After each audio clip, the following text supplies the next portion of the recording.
Alors, bonjour, c'est Marwan avec vous. Je suis certifié Microsoft Windows Server 2012 et SQL Server 2008.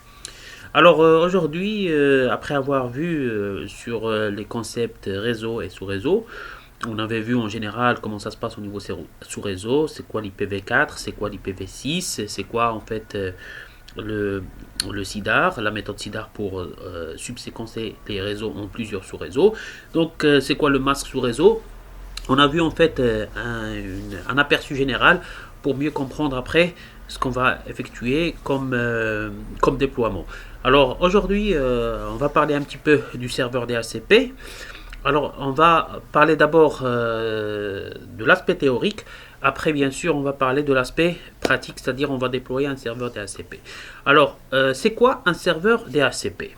Donc, rapidement, théoriquement, donc c'est quoi un serveur DHCP?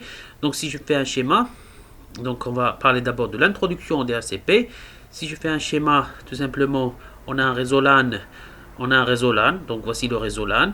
Voici par exemple, on a, bon, c'est juste pour la démonstration, on a donc un PC2 et un PC1 et PC2, et ici j'ai par exemple un serveur DHCP. Mon réseau LAN, il est dans le sous-réseau par exemple 192.168.1.0.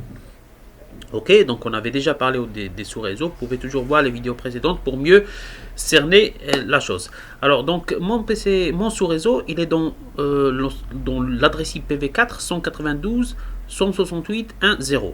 Le masque de sous-réseau que j'ai choisi, c'est le 255.255.255.0. Ok, d'accord.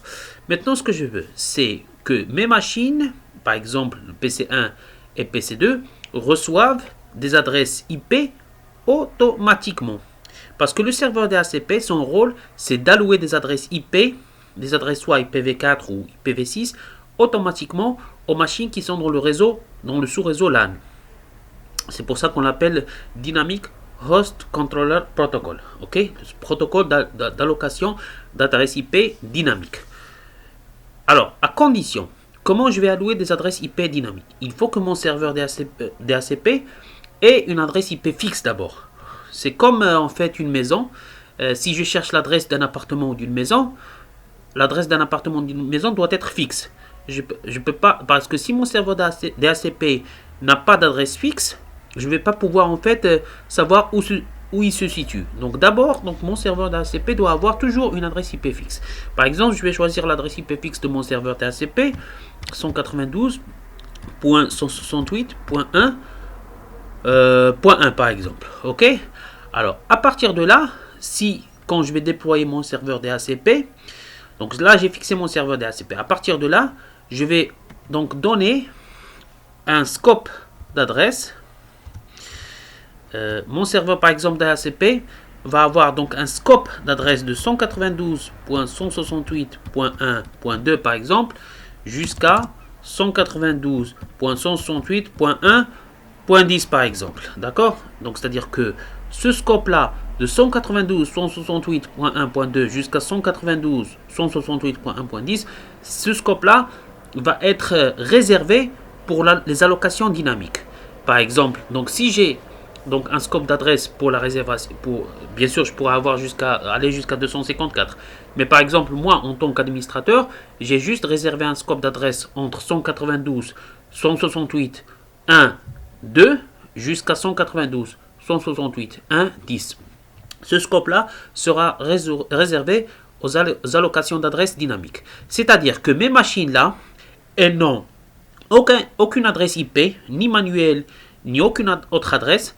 Eh bien, je voudrais en fait que mes machines là reçoivent des adresses IP dynamiquement à partir de mon serveur DHCP. Pour qu'elles reçoivent mes adresses dynamiquement, elles vont recevoir juste des adresses à partir de ce scope là uniquement. Parce que moi en fait j'ai fixé ce scope. Alors là, par exemple, ma machine PC1, elle va recevoir juste l'adresse, par exemple 192.168.1.5. En fait, c'est aléatoire, c'est le serveur DHCP qui donne les adresses d'une façon dynamique et automatique. Par exemple, le PC2 va recevoir 192.168.1.9 par exemple. Alors donc là, pour ce sous-réseau là qui a ce masque là, mon serveur DHCP a une adresse IP fixe. Donc faites très attention. Toujours le serveur DHCP a une adresse IP fixe. Mon serveur DHCP qui a une adresse IP fixe a réservé un scope d'adresse de ce sous-réseau-là que j'ai. Un scope d'adresse, par exemple, en tant qu'administrateur, j'ai réservé de 2 à 10. Et ce scope d'adresse-là peut changer dynamiquement. C'est-à-dire que mes machines-là peuvent avoir, donc à un certain moment, 192.168.1.5, mais à un autre moment, elle peut avoir 192.168.1.3 par exemple. En fait, les adresses changent dynamiquement. Donc, après une certaine période, les adresses changent automatiquement et dynamiquement pour avoir en fait toujours la disponibilité des adresses dans mon sous-réseau. Voilà, en fait, c'est ça en fait l'aspect général de l'adressage DHCP, comment ça fonctionne en général. Bien sûr, l'algorithme qui se passe automatiquement, c'est rapidement, je vais vous le dire. En fait, qu'est-ce qui se passe comme algorithme? C'est-à-dire que ma machine fait un broadcast, c'est-à-dire envoie des messages, des requêtes pour savoir est-ce qu'il y a des adresses IP dynamiques dans mon réseau LAN. Alors, le serveur DHCP, il reçoit ce broadcast. Si bien sûr l'adresse est disponible, il va offrir le scope. Si la machine accepte donc l'adresse IP qui est disponible dans le scope, eh ben, donc elle va renvoyer la requête pour dire comme quoi elle est OK. Et le serveur, bien sûr, transmet ce qu'on appelle le DHCP pack, transmet comme quoi donc l'adresse IP qui est validée, et bien sûr le client reçoit l'adresse IP et la transaction est effectuée. Par contre, s'il n'y a aucune adresse IP valide, bien sûr la transaction va échouer et ainsi de suite. Donc c'est à dire que là, à un certain moment, bien sûr, si l'adresse IP bien sûr change à un certain, parce que en fait l'adresse IP à une certaine période donnée, à un certain temps, elle change au niveau du sous-réseau, parce que le serveur DHCP, il change toujours les adresses IP qui sont allouées dynamiquement aux machines, et la machine ont leur adresse IP allouée par le serveur DHCP juste pour un certain moment. Et après, ça change. Comme j'ai dit, c'est toujours pour avoir la disponibilité des adresses. Voilà, donc vous pouvez voir cet algorithme-là. C'est toujours en fait le broadcast qui est envoyé par le client et c'est le serveur qui réserve le scope et envoie en fait un message au client pour lui dire voici les scopes qu'on a, est-ce que tu es d'accord? Si la machine client est d'accord pour l'adresse IP qui est réservée au scope, donc elle reçoit le scope et la transaction est effectuée. Bien sûr, si la réservation ne peut être effectuée parce qu'en fait la machine client a une adresse IP dynamique, la transaction va échouer. Donc voici en général l'algorithme du serveur DHCP. Donc et théoriquement, comme j'ai dit, théoriquement c'est toujours comme ça. Donc le serveur DHCP doit avoir une adresse IP fixe. Il envoie en fait le scope selon le scope qu'il a réservé ou l'administrateur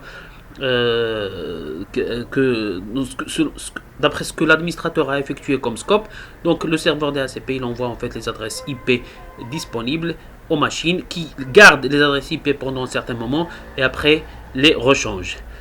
Donc la prochaine vidéo, ça sera pour le déploiement. On va voir pratiquement comment ça se passe. On va déployer un serveur DHCP et bien sûr on va faire ça dans un atelier, un cas concret, et on va voir comment ça se passe concrètement. Voilà, donc j'espère que vous avez compris en fait le principe du serveur DHCP. Et bien sûr, on va faire le déploiement du serveur DHCP pour la prochaine vidéo.